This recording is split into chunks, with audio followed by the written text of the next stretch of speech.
You plug it in and nothing. No charge, no blue light, just a friendly dash warning, unable to charge.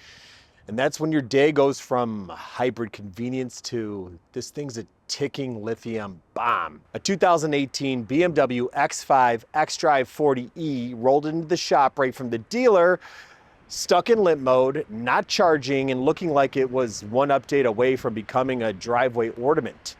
The dealer's solution: replace 3 modules for $25,000. The owner's reaction: a mix of panic, rage, and maybe I should have bought a horse. But here's where it gets good. We solved the mystery for a third of the cost without needing to replace half the car. Today we're tearing into a high voltage hybrid diagnostic rabbit hole. We'll show you how these systems actually talk to each other or don't, how bad data can throw off an entire repair process, and what it really takes to fix one of these the right way. And if you've ever stared at a hybrid warning light and felt your soul leave your body, don't worry, we've been there. We'll show you how we went from no charge and fault codes galore to a fully repaired system without spending more than the car's resale value. So tap that like button if you're into shocking problem-solving content, or just tap it out of spite for overpriced dealer estimates. Either works.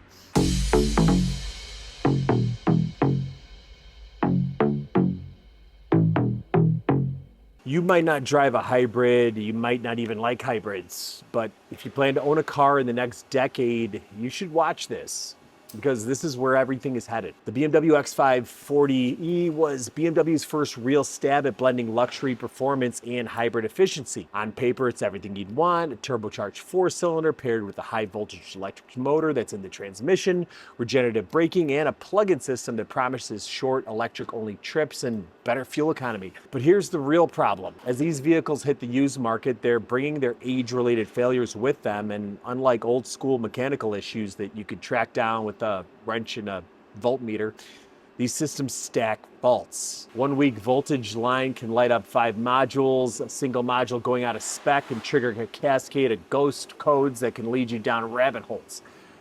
Expensive rabbit holes. And worse, dealers know that. They don't troubleshoot, they quote the whole ecosystem, and that's how this customer got hit with the $25,000 estimate. 3 modules, all networked, all showing faults, and nobody asking why. This isn't just about diagnostics, it's a warning. Hybrid systems aren't just complicated, they're interdependent.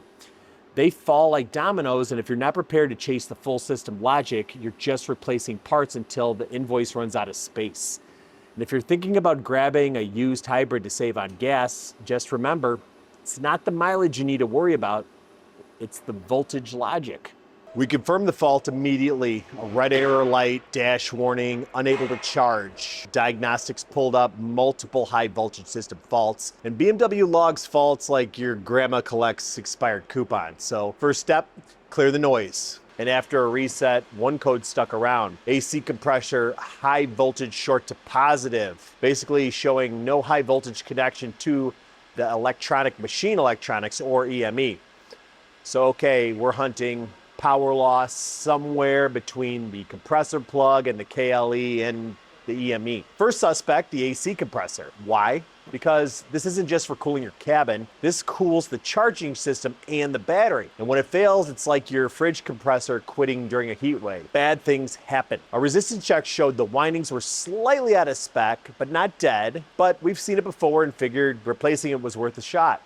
So we swapped it and nothing.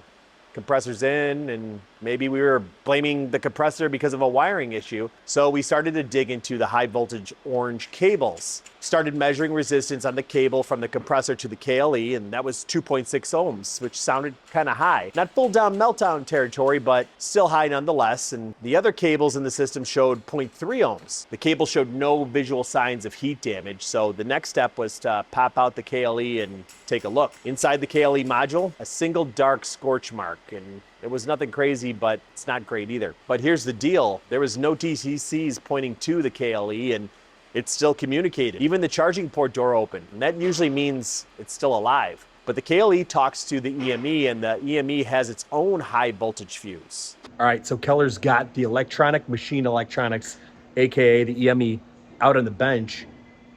We had the idea to pull this out because we had heard that There's some fuses that internally blow on these things, and we kind of checked it out, but getting it out wasn't super easy. There's some precautions you've got to take in order to get the thing out. Before anything else, disconnect the high voltage system. This is the part people warn you about, the one that can actually kill you. Take it seriously, pull the plug, and just like Keller here, you'll live to give a thumbs up. A lot of bolts on top. You got to be careful getting out, but we've got it apart. And the fuse is here. This is the one that blew. This EV80AZ. 80 amp fuse, 400 volts DC. Now, believe it or not, I am not finding this fuse in the catalogs. BMW does not list it as replaceable. So I don't know if this fuse blows if they expect you to get a new EME unit. However, when we were looking for the fuse, there wasn't many available, and it wasn't really even in Eaton's catalog. Checking just to see if it was available. There's a few places that either had used ones or new ones, but they were overseas, hard to get, and that had me looking into it. When I looked into the number, let's see if I can see it here. That EV at the front means that this was produced for an electric vehicle. And what I determined from that is this possibly could be just a business deal bid sort of thing, that Eaton made a bunch of these for various controllers like this, and these ones actually ended up in the vehicle. But when cross-referencing, I was able to find this 80 amp fuse. Now, the issue that has me a little concerned is this has a 500 volt rating. I don't think that's going to be a big deciding factor in this. The one thing I kept reading was how quickly that these things would, I guess, activate, or how quickly they would discharge is what they listed, and it just kept saying quick, high speed. But both of these are rated at high speed. The only thing that I was a little off taken by is this little symbol here. Now, I don't know enough about actual electronics. That kind of looks like a diode symbol to me, so we just want to check to see, is there a diode in this thing or not? So that's what Keller's doing here before we go and try to put this in. So one way. Continuity both ways. So basically we have continuity both ways. I don't see a diode in there. Like I said, I don't know that symbol. I'm not even going to try to look it up. I just wanted to see if there was, because that would be a concern.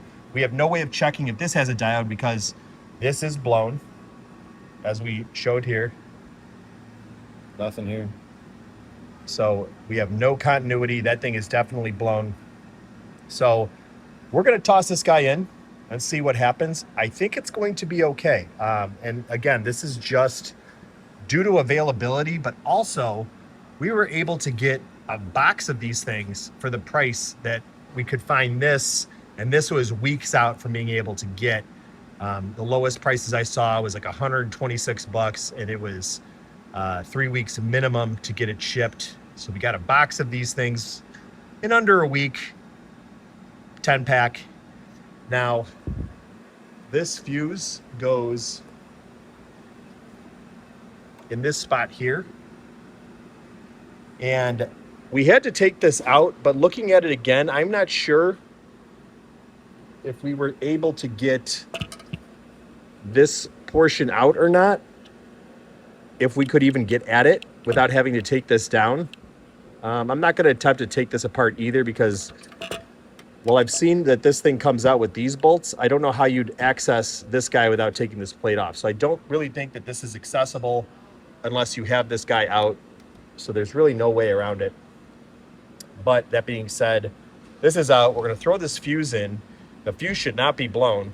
And we're going to see if this brings back the compressor issue that we have, where it is faulted for the compressor. And hopefully we get this car running off of the electric side instead of just not going into the hybrid mode. Success. The compressor code was gone, but now the faults for the KLE. That dark mark, it's not just a blemish, it was probably telling us the truth. We called the customer and discussed options. Used KLE modules are technically not reprogrammable according to BMW, but if you followed us for long enough, you know we don't always play by the Bavarian rule books. In this case, the customer opted for new, $2,000 plus programming, and we ordered it, installed it, coded it, and the charging system fired up, just like it was brand new. All right, so look at this. We got our charging door. Pops right open. Now this was a problem before. Charging plug. And blue. No more charging fault on the dash. Car goes right into hybrid mode. Doesn't even try to start the engine. And the only fault we got are those tire sensors that need to be driven. All right, now getting here was no walk in the park. Even though we installed that new KLE, also known as the SLE, didn't mean things went easy, because afterwards we found out that, and as we expected, it had to be coded to the vehicle. And coding it wasn't as straightforward. We were having some problems with the pass-through companies, and this is an outside company that hooks into your vehicle and runs the programming. They weren't able to code it, and that not being able to code it actually locked the car out.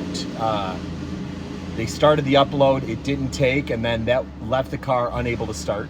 And then we couldn't move the car around, lost the coding. I had to get a different version of ESIS because the version I had that I used at the shop wasn't correct for the I-step number, which is the amount of software update the car has, which levels it at. So it was a big mess.